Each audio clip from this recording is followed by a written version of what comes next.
Bahasa Sunda kelas 5, Pangajaran Opat, Pendidikan bagian 2. Assalamualaikum warahmatullahi wabarakatuh. Wilujeng enjing sadayana, mudah-mudahan anjeun sadayana aya dina kaayaan sehat walafiat. Amin. Barudak saat acan ngawitan diajar bahasa Sunda dina dinten ayeuna, hayu urang sasarengan baca doa saat acan diajar. Bismillahirrahmanirrahim. Rabbi zidni ilman warzuqni fahman. Amin. Barudak hayu urang kawitan wae materi bahasa Sunda kangge dinten ayeuna.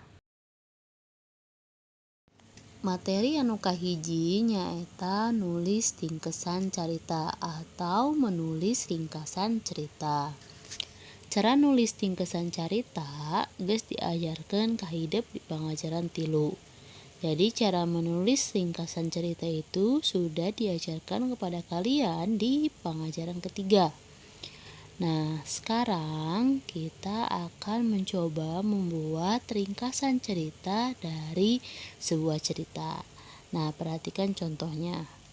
Contoh, Umri alias Hudaimi nu salajengna langkung dikenal ku Kang jenengan Kiai Haji Zainal Mustofa. Anjeunna dibabarkeun dina taun 1807 di Kampung Bager, Desa Cimerah, Kawedanan Singaparna, Kabupaten Tasikmalaya. Pendidikan umum mung sakola dasar. Salajengna diajar agama di sababaraha pasantren di Jawa Barat. Anjeunna ngangge jenengan Kiai Haji Zainal Mustofa saparantos ngalaksanakeun ibadah hajina di Mekah tahun 1827. Sadugina di Lemah Cai anjeunna ngadegkeun pasantren di Bager anu langkung kakoncara ku julukan Pasantren Sukamanah.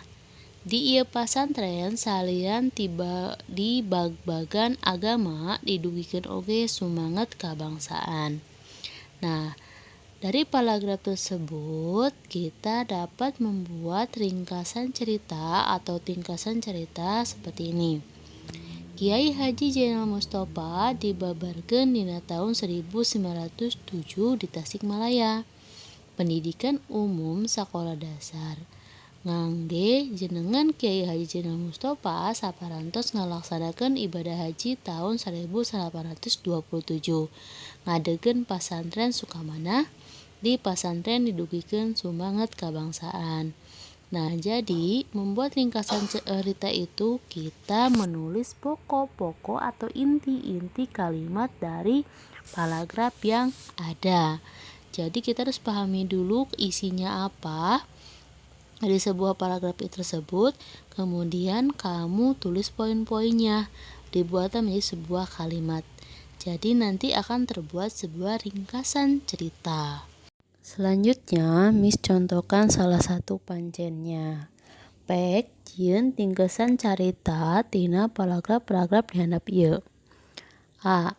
Di mangsa pamarentahan Jepang, anjeunna kungsi ngaluarkeun ultimatum supaya dina tanggal 25 Februari 1844 pamarentah Jepang ngamberdekakeun Pulo Jawa. Sarta anjeunna sayaga keur ngalancarkeun serangan sareng pasukan Sukamanahna. Nah, dari paragraf tersebut kita dapat membuat ringkasan cerita atau ringkasan cerita menjadi seperti ini.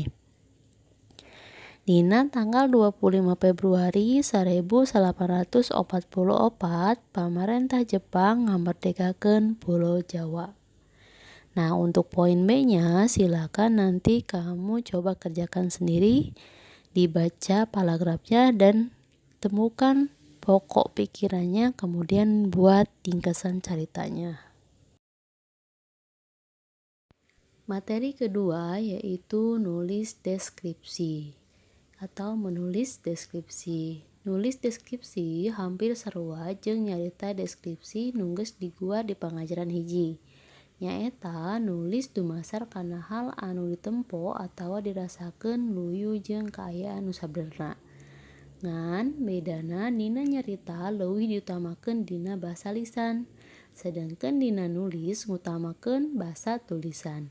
Dina basa tulisan kudu nitenan kagunaan tanda baca, aksara gede nu merenah, wangun tulisan jeung wangun paragraf.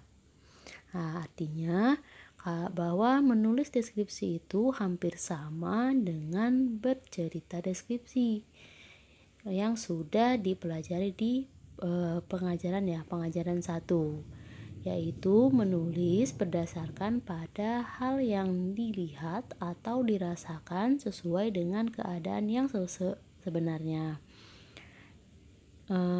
Yang membedakan dari bercerita itu lebih diutamakan dari bahasa lisan, sedangkan pada menulis itu yang diutamakan adalah bahasa tulisan. Ya, dari bahasa tulisan harus memperhatikan kegunaan tanda baca, aksara atau huruf besar yang sesuai dengan wangun tulisannya, juga sesuai dengan paragrafnya. Untuk contohnya, kalian lihat gambar yang tersedia, kemudian kalian tulis deskripsinya. Contoh di sana ada gambar bunga kupu-kupu ya, bunga-bunga kupu-kupu. Nah, kalian buat kalimat deskripsinya seperti ini. Kembang mawar keur meujeuhna ligar. Di luhureun aya kupu-kupu keur euteup. Kukupu teh keur nyesep sari kembang. Sunggutna nyusup nyesep sari kembang. Sukuna nincak dina kembang sedengkeun jangjangna ngageleber. Dahan kembang goyang kaberatan ku kupu. Yang artinya bunga mawar tengah mekar. Di atasnya ada kupu-kupu sedang hinggap. Kupu-kupu tersebut sedang menghisap sari bunga. Mulutnya menusuk menghisap sari bunga. Kakinya menginjak pada bunga, sedangkan sayapnya mengepak. Tangkai bunga bergoyang keberatan kupu-kupu. Nah, di halaman 86 di sana ada 2 gambar yang kamu harus buat tulisan deskripsinya berdasarkan gambar yang ada. Silakan dikerjakan dan dilengkapi.